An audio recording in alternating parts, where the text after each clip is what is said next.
Hey, this is Lewis with Nuke the Fridge. Thanks for having us here. This is great. Now, I noticed that your swordsmanship is different than what we've seen in a lot of medieval films or shows. And I was wondering, is there a little bit, how did you learn that? Is it something you already knew? Is there a little Kung Fu in there? Because it was very, I noticed that. Was I right?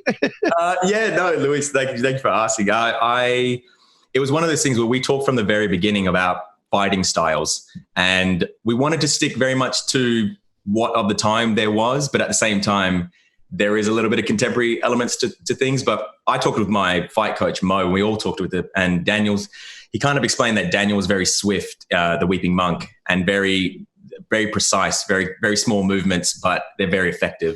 And then Katherine has more of a flowing style with the sword. And my style, he compared me to like Mike Tyson, where he was just like, it's a brawl.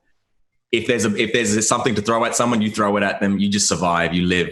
But there are elements, I think, definitely especially to the Weeping Monk, that feel very martial arts within that. So hopefully people get that and gravitate towards their own, who they like their fighting style. But I love it. My whole thing was just get in there and just win.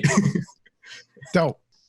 Yeah, you talked a little bit about being a comic book fan, or you talked about comics. Was there any how would I say, being a little starstruck with Frank Miller being involved in stuff? How do you deal with that? And how did you get to meet him? What are your friends saying? I don't know. Yeah. He's he's a legend. We all know. Even if you don't read comic books, you know Frank Miller in a way of, you've watched Sin City, you've watched 300, you've watched something that Dark Knight, he's influenced your life some way.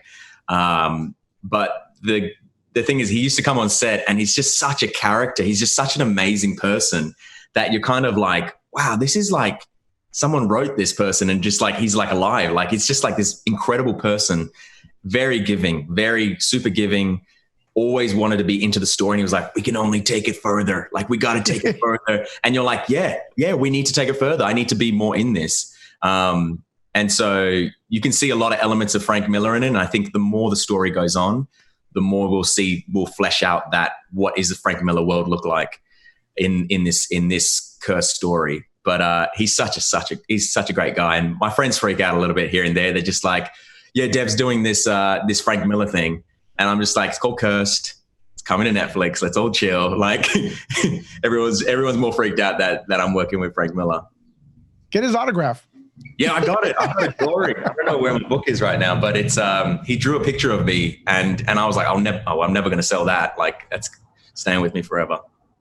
Yeah, can you talk a little bit about the CG versus practical effects in the show? I noticed the show looks very practical, but nowadays, like, we're on the verge of not being able to tell at all. So can you talk about that? And also with the practical stuff, you guys have some cool suits, some cool armors. We talked about the sword. Did you take anything from the set? It's always intriguing to know if you guys actors collect stuff from the set. It's one of those things where every day we came to work, we always trusted the makeup team and the costume team that what they did was always at an extremely high level, and it always was. And it was, there was constant discussions between hair and makeup and CGI and visual effects of who's going to do what side, because we both know we can do it. And it's cool to watch that, because there's moments where, I watched it with my girlfriend and she was just like, oh, that's really cool CGI. And I'm like, no, that was real.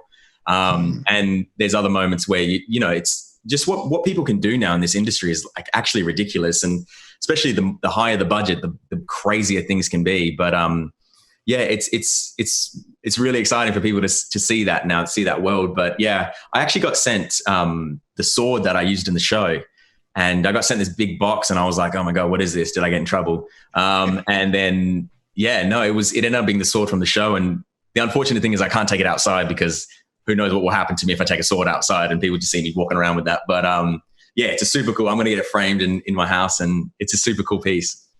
When we talk about Frank Miller, he has a lot of legendary work. Dark Knight Returns, Sin City, 300, just to name a few. And they're all like legendary at this point. They're all remembered by certain things. What do you think Curse is going to be remembered by in maybe 20 years from now when people look back as one of his classics? I mean, hopefully there's more to come in terms of seasons, and we can flesh it out really, because it feels like we were kind of scratching at the surface after the first season of what this is. and testing the audience of what they can take and where this can go. But I think they're going to think of it as a story of maybe the opening of telling like diverse stories within the fantasy world and telling, you know what I mean? Really, really changing up the stereotypes of how we view characters.